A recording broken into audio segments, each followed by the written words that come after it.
అందరికీ నమస్తే. ఆంధ్రప్రభకి స్వాగతం. నేను మీ సంతోషి. సో, మనతో ఒక ప్రముఖ వ్యక్తి అయితే ఉన్నారండి. సో, ఎక్స్ హోమ్ మినిస్టర్ అయినటువంటి మైసూరు రెడ్డి గారున్నారు. నమస్తే సార్. తెలంగాణలో గనుక చూసుకున్నట్లయితే తీన్మార్ మల్లన్న మొన్న ప్రెస్ మీట్ పెట్టి ఇంకొక 6 నెలల్లో రేవంత్ రెడ్డి సీఎం పదవి నుంచి తొలగిస్తారు.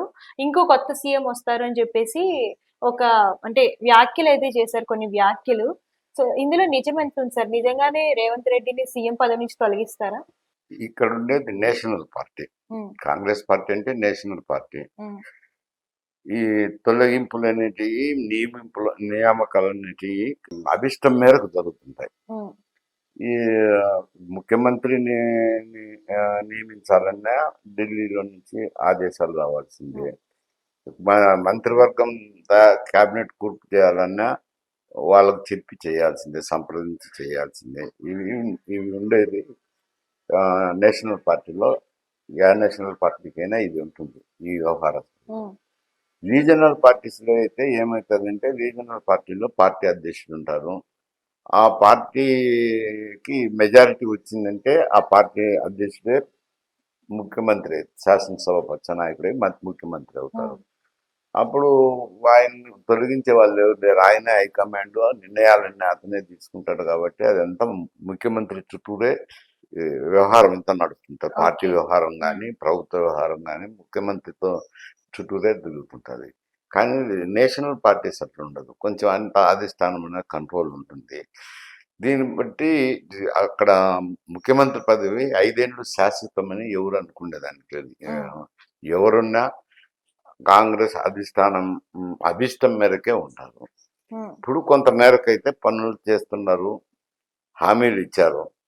కానీ హామీలన్నీ పూర్తిగా సంతృప్తిగా ప్రజల్లో నెరవేర్చాలని అంటే కావాల్సిన రెవెన్యూ కావాలా. గతంలో బీఆర్ఎస్ ప్రభుత్వం ఉన్నప్పుడు దాదాపు 8 లక్షల కోట్ల రూపాయలు అప్పులు చేసినారని పత్రికలు కూడా వస్తున్నాయి వార్తలు. ముఖ్యమంత్రి కూడా అదే మాట మాట్లాడినారు.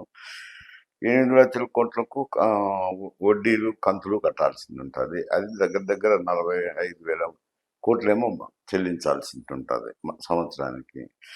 పోతే జీతభత్యాలు ఉన్నాయి, అవి 60% పోతాయి. 60% పోయినప్పుడు నీకు అభివృద్ధికి కానీ మిగతా సంక్షేమ కార్యక్రమాలకు కానీ తక్కువ ఉంటుంది. అందువల్ల ఆయనైతే ఈ సంక్షేమ కార్యక్రమాలు ఒకటి చేస్తూ వస్తున్నారు. కానీ సంతృప్తికరంగా లేదు. అందరికీ 100కు 100% సంతృప్తి కలిగించే విధంగా లేదు. ఏ ఒక గైడ్ లైన్స్ పెట్టిన దానివల్ల కొందరికి రావటము, కొందరు రాకపోవటము, అటువంటి అసంతృప్తి అయితే ఉంది.